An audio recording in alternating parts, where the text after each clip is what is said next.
Takuya Arima, a student of Saikamachi High, wakes up wondering what it means to see his dead parents in a dream. Eriko Takeda, the school nurse and his homeroom teacher, comes up to him and asks if he's skipping classes again. Takuya's answer is to flirt with her, but she rebuffs him before telling him she's sorry for the death of his father. His father had just been declared dead after having disappeared months prior. Eriko then asks him for some help.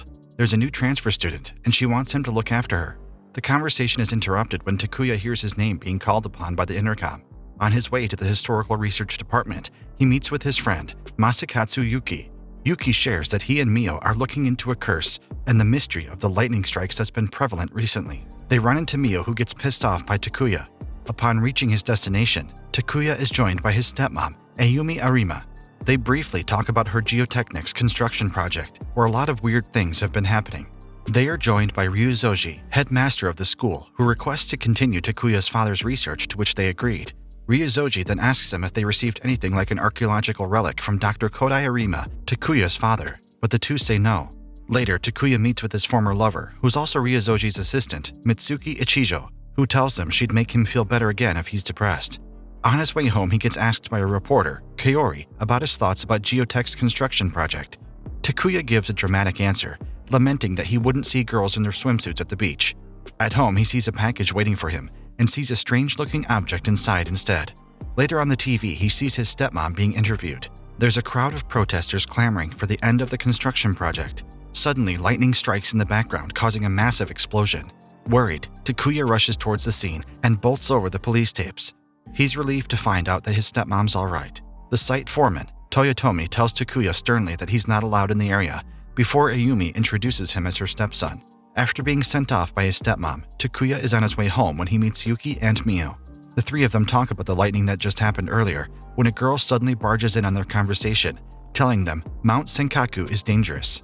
The next day when the transfer student comes in, Takuya pranks her, but she's unfazed. Her name is Kana Hatano, the strange girl from last night. When she takes her seat beside Takuya, she advises him to have his stepmom call off the construction project because there's another accident about to happen. When he comes back home, he sees another package on the table. Inside is a stack of papers. He tries to read it, but he doesn't understand. He notices a letter below the document from his dad. The letter hints that his father is alive. The letter instructs him to go to Keno Misaki at 10 o'clock with the strange jewels he had received yesterday. He arrives at the place, immediately calling for his dad. A few steps further, he sees a blonde girl on the ground who has strange elf ears. She says Yuno and suddenly kisses Takuya. Then she disappears, much to Takuya's surprise.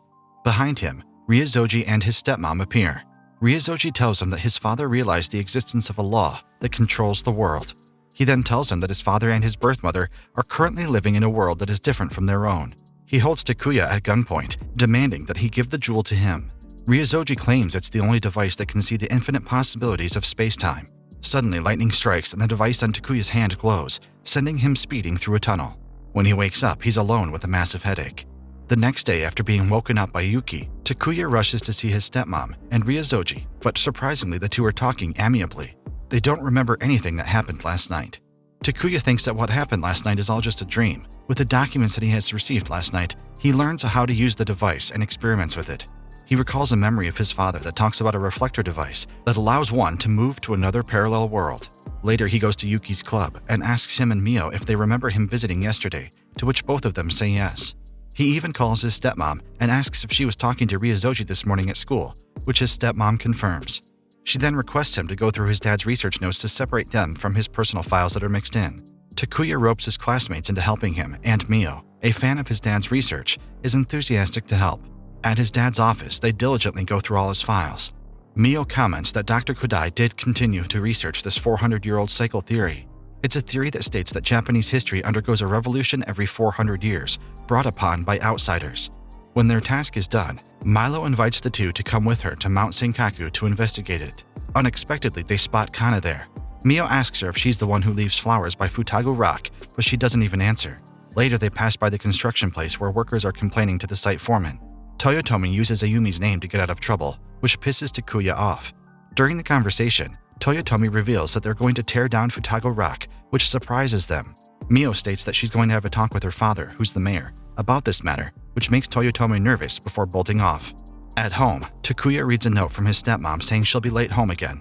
After a while, he gets worried, and so he goes off to see Ayumi at the construction site.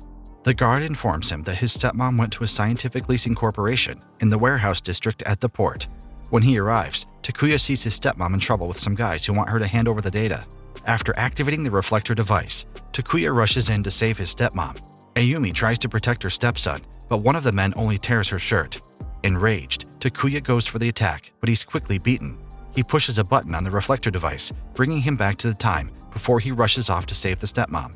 This time, he brings with him a weapon. He's soundly defeated again and uses the reflector device once more. He charges in with his motorcycle, but he crashes. Unexpectedly, Toyotomi barges in to help them. The site foreman easily defeats the two guys before giving his jacket to Ayumi. Takuya wakes up back in their home. He tells Ayumi and Toyotomi that the men earlier were probably trying to stop the briefing that's going to happen tomorrow. The next morning, Takuya hears Ayumi talking on her phone, saying she's against continuing the construction. During breakfast, Ayumi asks Takuya if he's in love with somebody, but Takuya doesn't answer seriously. When he asks her the same question, she tells him that she loves his father dearly and adds that she loves Takuya too. Takuya decides to skip school and goes to the nurse's office where he sees Kana. She's wearing a necklace that's familiar to him. When he asks her about it, she tells him that it's not just any accessory, but it's the flame of her life. Takuya meets Mitsuki on the rooftop. She asks him if he notices anything strange about Ryozoji lately. Just recently, he threw away all the furniture in his house and has been sleeping on the floor. Suddenly, Mitsuki crouches in pain and tells him that it's just her migraine. She further reveals that Ryozoji has become even more obsessed with this research. Later, Takuya receives a call from Ayumi, requesting that he bring her the envelope she had forgotten at home. He meets Toyotomi at Geotech, who offers to bring the envelope to Ayumi, but he refuses. Ayumi is happy to see Takuya with the documents and leaves the envelope on the table. While they're distracted, Toyotomi steals the envelope. At the conference, Ayumi tells everyone that the lightning strike started happening just as the construction began. Even if the weather was clear that day, lightning would strike at the top of Mount Senkaku. She then tells everybody that the company is trying its best to do everything it can to ensure that the workers are safe. However, the crowd before her is insistent that they should stop the construction. That night, Takuya watches Ayumi's interview on TV, where the reporters are only bullying her. She comes home a moment later totally drunk. Takuya helps her sober up. His stepmom cries, saying she's not sure if she can go on. Takuya thinks to himself that even with the reflector device, he still couldn't stop his stepmom's tears. In a dream, Takuya confronts his father over his concerns about Ayumi. His father asks him if he's fallen for her, but Takuya says he's only worried for her. He then goes to check on Ayumi inside her bathroom. Suddenly, blood splatters on the bathroom door, and Takuya sees Ayumi sinking in a pool of blood before waking up. Disturbed by his dream, Takuya barges into her bathroom where she's taking a bath. Seeing that she's alright, he apologizes to her. He answers Toyotomi's call, who's looking for Ayumi. At Mio's house, Mio's father asks her if she would be interested in going to an international school. Mio refuses, saying her historical research is about their city, Saikamachi. But then, her father tells her that the decision is final. The next morning, Takuya asks Ayumi if she's fine. She tells him not to worry about her while picking a grain of rice from his face, which makes him blush. On his way to school, he sees Mio looking depressed. She tells him not to skip class anymore and not to be late again before running off, leaving Takuya confused at her behavior. Meanwhile, Ryozoji and the reporter are talking cryptically. When they're done, the reporter calls out to Takuya, wanting to talk with him.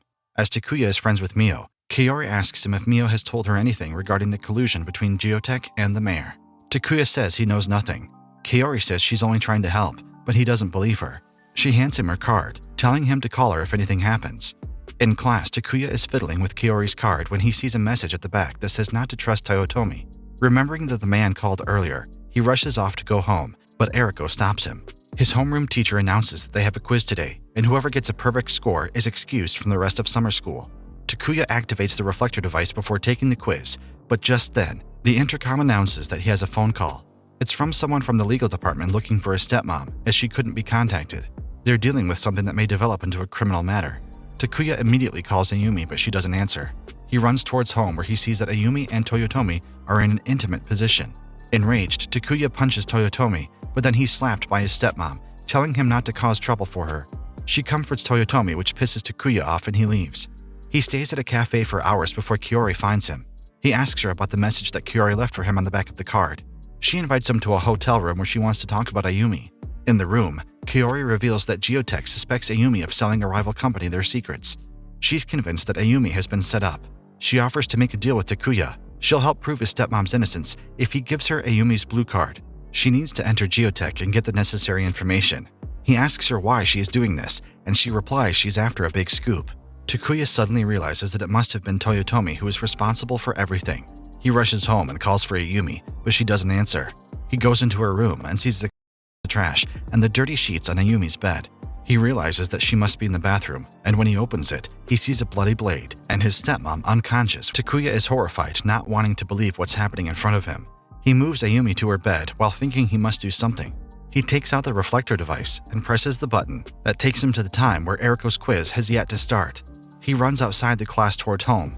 Meanwhile, Toyotomi is blackmailing Ayumi, telling her he can help her, but if she refuses, she'll be fired and Takuya's future will be jeopardized. Takuya arrives just in time before they kiss, and he punches Toyotomi before dragging him and kicking him outside. When Takuya gets inside his home, he's horrified to see that Ayumi is herself. He drops to his knees before resolving to change this reality. He presses the button again, taking him to another alternate reality.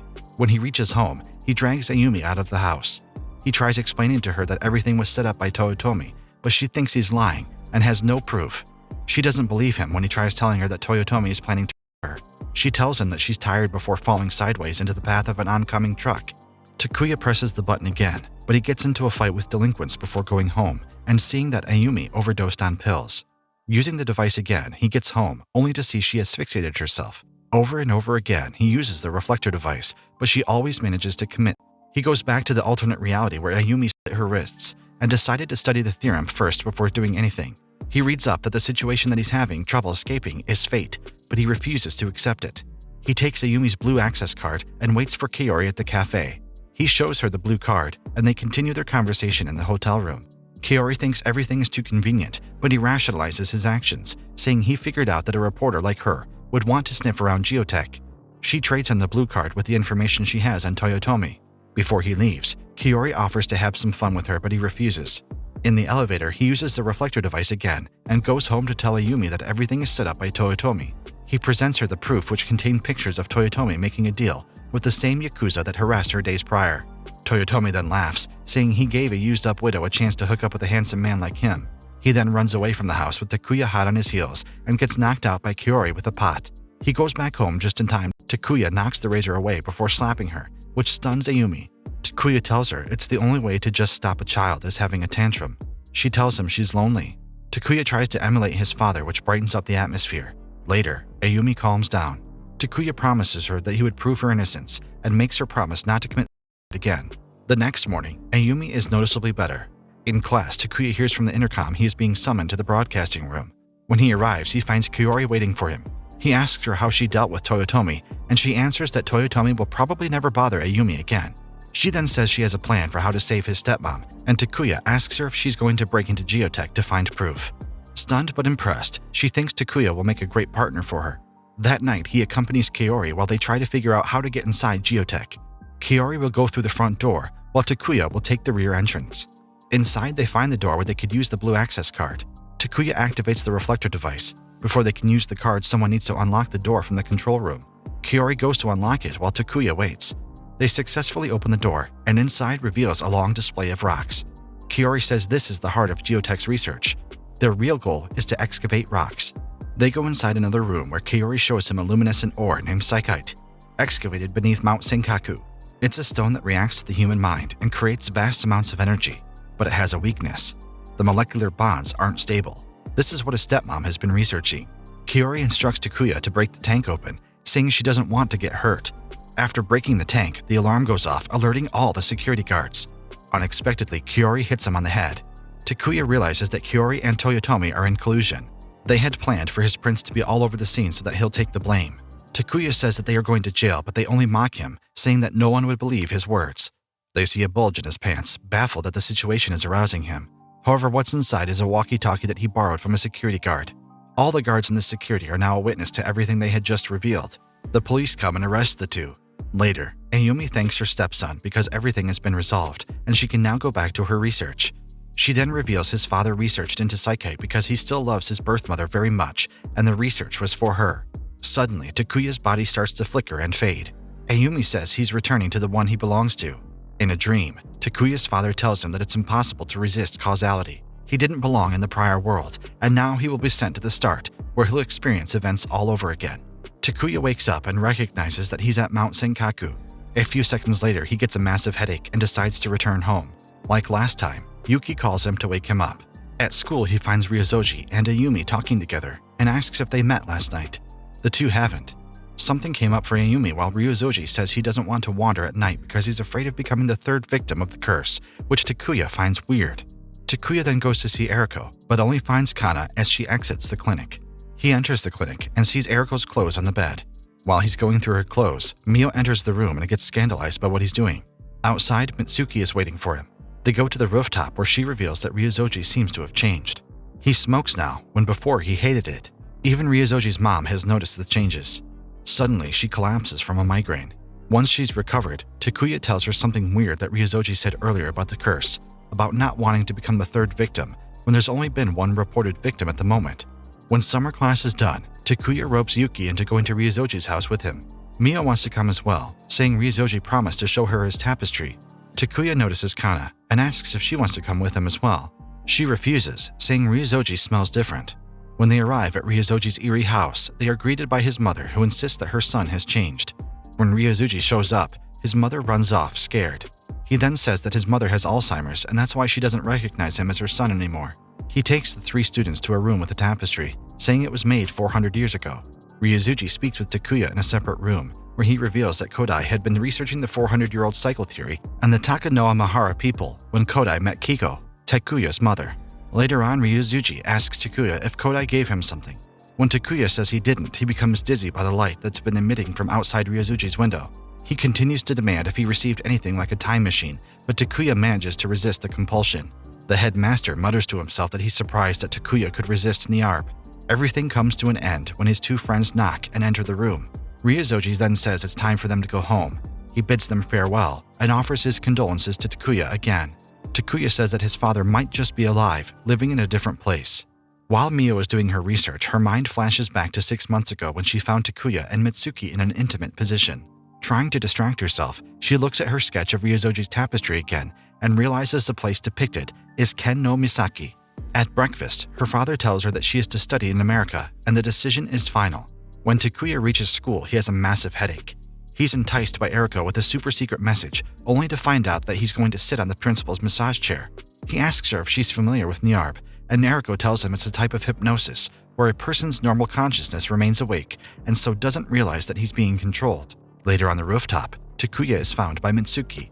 He tells her that the headaches that they've been having might be because they've been hypnotized by Ryozoji, which she doesn't entirely believe. She then changes the subject, asking him how things are with him and Mio. He tells her that ever since she walked in on them, she has hated him. In class, Mio invites Takuya and Yuki to accompany her to Mount Senkaku as she has discovered something. Upon hearing her, Kana warns them to stay away from the mountain before Eriko arrives and announces they have a quiz. With the help of the reflector device, Takuya gets a perfect score and leaves early with Mio. At Mio's house, she tells Takuya that the secrets of the Takanoa-Mahara can probably be found at Ken no Misaki at Mount Senkaku. She goes to change for the trip when her father knocks on the door. Takuya goes to inform her and sees her wearing only her underwear, making her scream. Her father is convinced there's a boy inside and takes his rifle. Takuya escapes from the rear entrance. At Mount Senkaku, Takuya and Mio start looking for the entrance depicted in the tapestry. A moment later, she thinks she might have found it, but in her excitement, she sprains her ankle. Takuya decides they should go home for today, and he carries her back and brings her to the clinic. After patching her up, Mio confesses to him that her father is involved in something corrupt with geotech and that she's probably moving to America soon. He comforts her, and she thanks him for it when Mitsuki walks in on them. The two women are immediately hostile to one another, and Mitsuki reveals that Mio likes Takuya, which stuns a listening Yuki. The next morning, Mio is furious at Takuya. Someone put up the secret that she told him on the school's bulletin board. Takuya immediately tears down the posters about Mayor Shimazu. Takuya drops by Mio's club to tell her that he didn't put up the posters. She tells him to forget about it since it's all true anyway, but she probably can't come to school anymore. Mitsuki comes by the rooftop to see Takuya. He asks her if she saw anyone near the bulletin board last night, and she replies that she didn't. She asks him if he suspects her of doing it. Takuya says he wouldn't do anything so cowardly, but she reminds him that love is blind. She then apologizes for saying all those things, since she and Takuya had long been over. With the reporters swarming at her house's entrance, Mio escapes using the rear door after leaving a letter for her dad. Takuya goes to see Eriko, who tells him that Mio will be transferring schools. After a call with Ayumi, who encourages Takuya to support Mio, he decides to see her in person. When he gets there, the place is swarming with reporters. He's talking with Kaori when Yuki rushes to him and reveals that Mio has run away from home. The two split up to look for her. Takuya encounters Mitsuki and informs her of the situation. She volunteers to help even though she's still getting migraine attacks. Takuya meets Kana, who tells him that Mio went to Mount Senkaku. After getting supplies, the three of them head over there and discover the entrance that Mio found. Mitsuki tells them that Geotech will be hauling some stuff from the construction site the next morning, so they need to find her before the police get involved. Yuki insists that he goes with Takuya to look for Mio and reveals everything is his fault since he was the one who put up the posters. He got jealous after knowing that Mio still loved Takuya. Takuya punches him, but eventually relents to Yuki's request. Mitsuki is to stay and get help for them if they don't come back.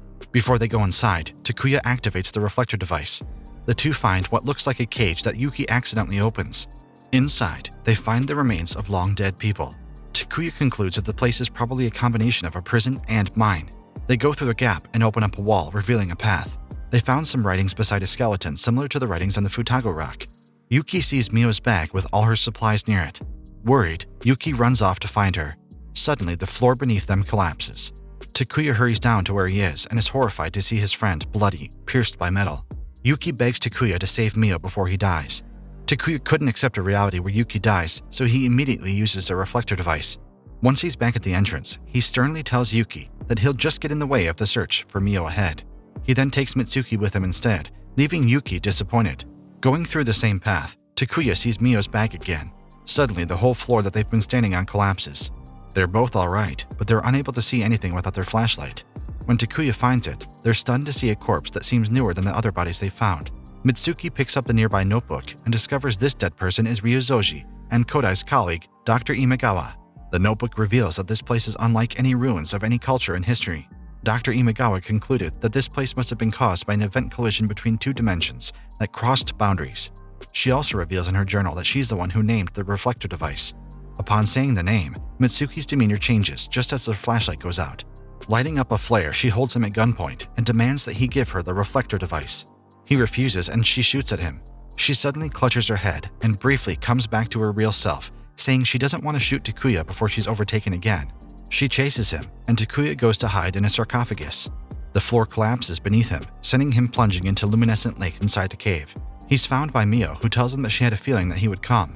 Takuya realizes that the rock under the lake is probably Psychite. While they're talking, a huge rock falls from above, which makes Mio lose her balance and fall into the lake. While Mio is still drying her clothes, Takuya decides on looking for the exit, but Mio tells him not to leave her alone. Mio wonders if they would die here, and Takuya assures her they won't. She then asks Takuya for a kiss, something that she wants to remember before she dies. She puckers her lips, but Takuya only kisses her on the forehead, telling her this won't be the last thing to remember since they're getting out alive. When she's finally asleep, Takuya thinks of using the reflector device, but he doesn't remember the path he took to find Mio. He then falls asleep and dreams of his mother. Takuya's mother appears to him in a dream, telling him to help the one he loves. When he wakes up, he goes to inspect the place where he saw his mother talking to him. Behind a waterfall, Takuya notices a gap and finds a familiar jewel. When Mio asks him about it, he decides to tell her the entire truth. He shows her the reflector device and slots the jewel into it. The two of them then go through the waterfall. Outside, it's morning already, and Yuki is worried for the people who went inside. He's found by Kana, and he tells her about the situation. Takuya takes a sword from a room that he and Mio found. He hears the sound of a machine coming from a path, and they decide to follow it. After using the sword to open a door, they enter a room where they find a large machine. Mitsuki suddenly shows up and points a gun at them. She reveals that the device they see is a lightning generator that strikes when Psychite is removed from this area. Takuya tells her that Mitsuki isn't herself, having been hypnotized by Ryuzoji. She shoots at them, and they evade her shots, but the reflector device is tossed between two crevices. With rocks falling around them and lightning threatening to strike, Mitsuki still advances towards them. For a moment, she returns to herself once again, remembering Takuya. She tells Takuya that she couldn't escape Ryuzoji's control. She shoots herself just as a large rock falls on her. Mio tries to reach for the place where the reflector device has fallen. She wants him to use the device so he can save Mitsuki, but he refuses, saying he must bring her to safety first. He throws the sword at the device, which plunges deep into its surface. The lightning stops, and they escape just as everything collapses. Yuki is horrified to see the mountain go down, but Kana only takes a bundle of rope before running off. Takuya and Mio find themselves at the bottom of a well, where they are then saved by Yuki and Kana. They emerge to Ryuzoji's property. Yuki gives Mio a heartfelt apology that she accepts. Just then, Takuya's body starts to flicker and fade. Kana concludes that he doesn't belong here. Takuya promises Mio that he'll work things out with Ryozoji in a different place and time.